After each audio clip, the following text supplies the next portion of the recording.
Taigi, čia jaunas žmogus šiuo atveju ten ir gali nesusilaikyti ir visą kitą. Taigi, mes labai prašom jūsų, kad veikim kartu ir darykim labai rimtai apgalvoję. Darykim tas geros kaiminystės, kitokias savisaugos grupės, bet darykim taip, kaip reglamentuota, pamokykim. Taip, kaip tai padaryti, nes studentas padarys pagal save. Va. O kad būtų tos grupės ir įteisintos, ir pamokytos, ir šitą, kad esant reikalui tikrai būtų padaryta kvalifikuota. Tai to labai reikia, vienas dalykas. Nes kitaip, suprasti, jauni žmonės. Jie ne chuliganų kažkokie tai gali, o jauni žmonės nusiteikia mokslo studijų, šitą inteligentijos mūsų ateitis. Šitą teikia, turim padėti ir savo padėti. Nes čia pirmiausia tai jūsų. Dabar tai vienas dalykas. Kitas, tai aš manyčiau, kad mums reikia kreiptis pirmiausiai ir į universiteto darbuotojus. Tarp to žalio jaunimėlio chuliganiškai matyti yra ir ko, ir mūsų darbuotojų vaikų. Tai manyčiau, kad turim parengti rimtą tokį raštą. Ta raštą visais įmanomais būdais paskleisti katedrose, kitose darbo vietose. Galgi ir tiem tėvams ateis į galvą, kad tuos vaikelius padraustų.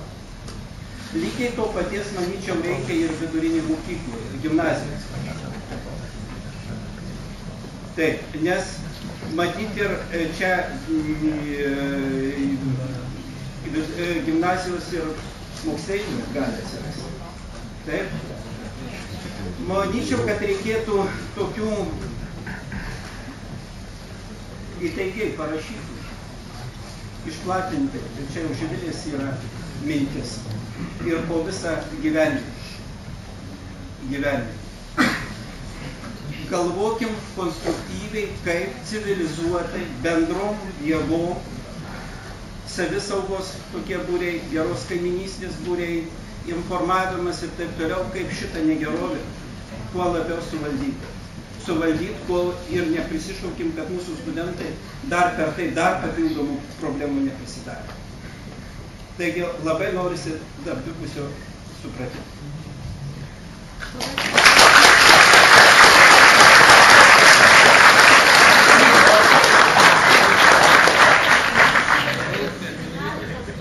Ar yra pas jūs užfiksuoti faktai ir ar turite kažkokių problemų su paaugliško amžiaus mokiniais? Ar pas jūs tai yra žinoma? Tiesiog gal trumpai, ar jūs neturite jokių problemų gimnazijoje tiesiog? Gimnazijos čia dabar šičia tai yra didžioji dalis jaunimo, kuris išvestas. Ir man sakė docentas duos sąrašus, kokius ten turi pavardės, mes įtarėm kelis, bet aš manau, kad čia yra viešoji tvarka, seniūnijos. Seniūnija gali bausti už pažeidimus. Policija viešoji gali bausti, kiek per 3 metus nubaudė rūkančius, geriančius, prie Reikopsąjungos stovinčius mokinius, kiek jų tėvus nubaudė, nei vieno. Toliau, kiek buvo nusikaltimų įvykę mūsų seniūnijoje ir Ringauduose, gimnazija visus padėjo kriminalistam rajono. Jie dar mums liko skolingi. Todėl, kad mes turim visų mokinių nuotraukas ir mes iš karto nukreipėm, paminklai buvo išvartyti gotų Tabariškių kabinėse, 4 merginos. Jos iš karto buvo išaiškintos, nubaustos ir išmestos. Čia yra dabar, kur vaikščioja tie vaikinai, ten yra ir mergaičių, reto grožio. Jos kaip asistentės, žinot, pagal paskui daugiau kotus vaikšto. Tai yra jaunimo mokyklos mokiniai šiuo metu. Jų amžius maždaug 16 metų, 16, 17, 18, kai kurie nepajėgia 10 klasių baigti, antros gimnazijos klasės baigti. O jeigu mes turėsime dar čia daugiau tokių marmūtos pavyzdžius, mes juos labai greitai iškutenom.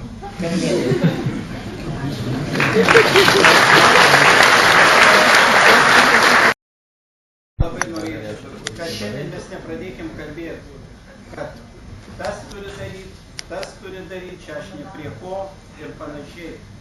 Kalbėkim vis tik bendruomeninių principų šiandien. Ir visi turėkim omeny, kad mums tikslas yra vienas – užsitikrinti saugumą. Ir ieškokim tų bendrų priemonių. O ne tai, kad mes išmetėm iš mokyklos, tai jau ne mūsų reikalas. Tegu jis ką nors daro. Kalbėkim visi, ieškodami bendro to sutarimo, bendrų priemonių ir kad užsitikrintume vėl toliau tą saugumą. Nepilnamečiai vaikai nustatyta valanda, kad galėtų vaikščioti, kaip nevaikščioti po 11 ar panašiai. Ar parduotuvėje kad jam vaikščioti? Ne.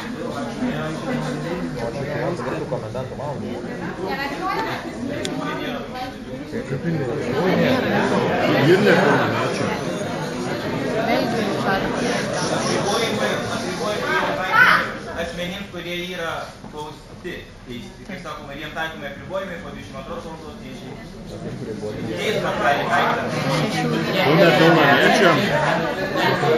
Jeigu yra nustatyta Lietuvos Respublikos įstatymais ir aš tas paklausiau, kiek nepilnamečių mūsų seniūnijoje nubausta už tai, kad jie vaikšto po tų valandų, kurie turėtų sėdėti namie prie mamytės ir tėvelio. Nė vieno nenubausta. Jeigu pakelti. O kodėl? Vienas nubaustas, antras tikrai.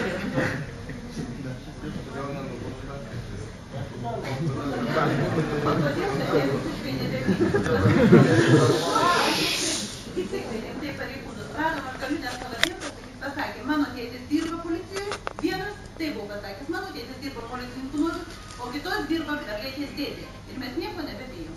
Ir mes darysim ir darėm, ką norim. Mūsų viskas sodė suvarė. Absoliučiai viską. Ir mes jeigu ieškinį paduotume, tai sumokėtų tėvelė nedėk. Nežinau, kas buvo, kurie mokiniai, nes nufilmavo ten šalia žmonės. Bet policija absoliučiai nereaguoja nieko. Visiškai nieko. Nuovados skambinį niekas nekelia ragelio. Kaip galima šitą? Tai todėl nuvilkys dabar, kodėl nėra Kauno rajono policijos komisariato. Tai kodėl to? Tai susijungti iš rajono turi, nes mūsų nereaguoja. Jeigu matom,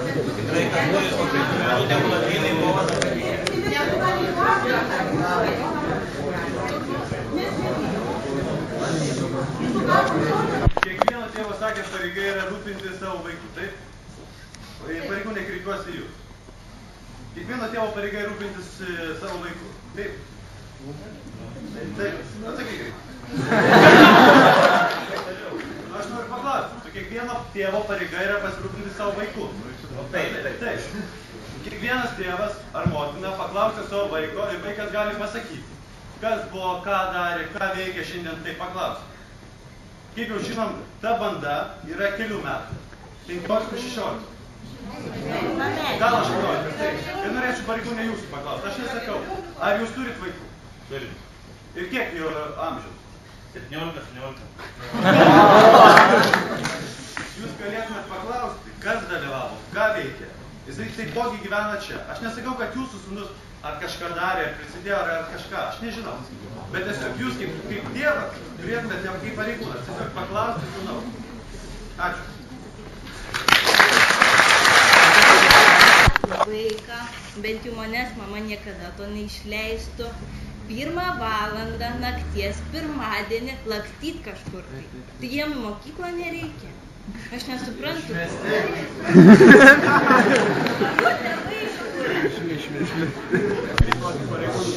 Kiek numatomas tas tyrimas?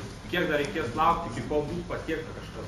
Jeigu sakot, kad vyksta tyrimas, žinomas pavardės kažkas. Sunku pasakyti, kaip. Tai tada reiškia, kažkas nukentėjęs dar daugiau, tada dar tęsima, dar Ten yra tyrimas byloje vykdoma, to prevencija vykdoma, tai šiom dienom